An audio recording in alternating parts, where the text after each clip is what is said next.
Hello, welcome back to Brewery. So this video is about a purchase I got early last year, which is a tap cooler. Now a tap cooler, so let me bring it over to the camera so you can have a look. It's a counter pressure bottle filler. So I've done some short videos, I've put them together. This has just been cleaned after the video about how I use this, and really, I mean, I only, if you've been watching my channel, you know I only do small batch brewing, so I've only got small kegs. But sometimes it's handy to have this because I can bottle from the keg. If I want the keg for another brew, I can bottle from the keg, put them bottles in the fridge, and they'll last, weeks in the bottle. Normally you can't do that if you just pour your beer into a bottle. It's going to get oxidized, it's going to go off, it's not going to stay carbonated, you can have flat beer when you pour it. So the idea of this is a counter pressure with a CO2, which comes in from this device here. So you connect CO2 to this little connector, that goes inside here, you've got CO2 coming in, then this goes in to the bottle. You can then prime with CO2, so basically fill your bottle with some CO2. This release valve here lets out any additional, so as the beer then comes in the top here, the beer goes into the bottle, pushes out any CO2, CO2 releases from here, and then the CO2 in the beer is sealed all the way up. This goes onto the cap, and then you cap it once the beer's in, and you'll see like some foam will come out of here basically when you get into the top, so it's pushing out any of the oxygen and CO2 into balance. So when you are doing it, I would say you just got to adjust this to the right balance. If it's coming in too quick, adjust it and it slows it down, so the beer you'll see coming in, it can slow it down rather than too quick and it starts to gush out of here. So this was the most up-to-date prices from the malt miller. The actual tap cooler itself, just this little device inside this little case, currently stands at £95. This adapter is separate. This is currently at, sorry, apologies for my back, £12 for that little adapter. I will put a total at the end. And then we also have this clamp. Sorry about my back being turned to you here. It's not the best, is it? It's a hands-free clamp. So this clips onto your bottle. So you imagine your bottleneck there. I've got a bottle here. Goes in, clips into there, and then on top of the tap cooler, push it down. You can just fill the beer up. But you'll see the video, it's coming up in a minute. So just to show you. So that one, that's separate, did I tell you? So that was £9. And then this line, which goes, I use this. This is a beer keg valve connector tube. So that goes in the top of the tap cooler. You can see there, screw that in. This goes to a release, one of the ball lock release, to the beer on the keg, the beer out, so the beer flows through the tube, through this, and then you can turn it on and off when you fill in the bottles. Also, if you've got the right forward sealing beer tap on your kegs, you don't need this line. You really don't. This just pushes up into a tap. I haven't got them taps, I've got a different type. So that's why I've got the additional. So that additional line is actually quite expensive. It's £35 for that. So you can see it's building up and building up. But it's just, that's the thing with homebrewing, it just keeps on. Depends how much you want to get involved in it, really. So, yeah. So the next part now will be me going through the process in some short videos. And then we'll come back and I'll say goodbye. Okay, hope you enjoy it. Cheers.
Okay, so hopefully you enjoyed that video. So as you've seen on the video, there was 2 different types of bottles. This clamp definitely fits on my 330s and the 500s, which aren't flip top. So there's the one that we did in the video. That's now capped, ready to go. And then obviously you can do it in the flip tops. As you've seen in that, I was holding the counter pressure tap down into the bottle, making the seal, letting it fill up. So yeah, so the idea now is I can take these off now to a party, go to my friends, and I've got fresh homebrew, carbonated, ready to go. I could put that in the fridge now for a couple of weeks, plan ahead, free up a keg if I want to bottle everything that I've got left. It's really, for me, yeah, it's an expensive luxury.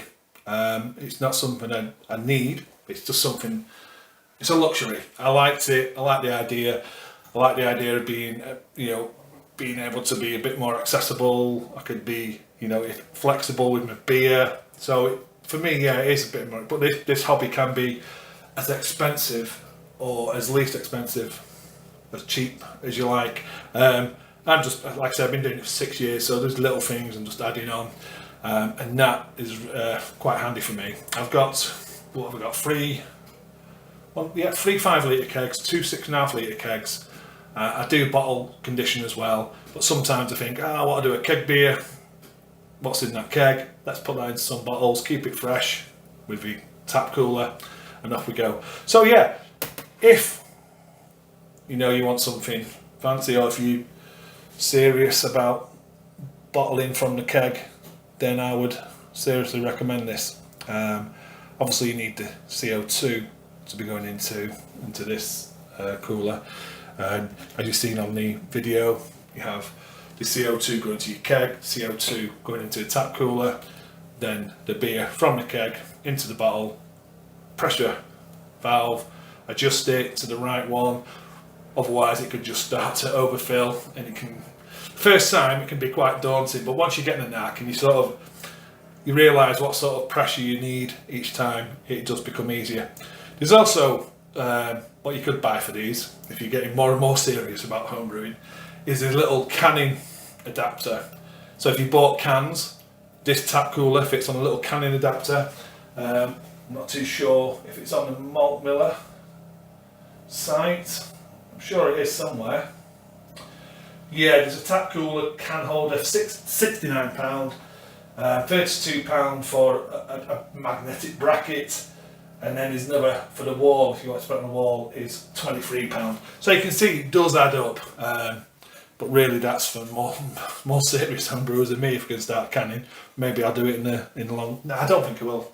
I don't see the benefit, because I can recycle and use my bottles. With cans, once they're sealed, that's it, isn't it? You've got to buy cans, you seal them, you're going to throw them away. That's the other thing, you'll need a can sealer as well. So yeah, so that's my video, just to give you a quick look at the tap cooler. Like I say, just a little gadget like that. But yeah, I quite like it. It is a luxury, it's not a need. I wouldn't say to you, go out and buy one, you need one, because you don't. If you, like I say, if you just enjoy kegging, or if you enjoy bottle priming, like I do both, then stick to that, you don't need this. Okay then, that's me done, and I'll see you on the next one. Cheers.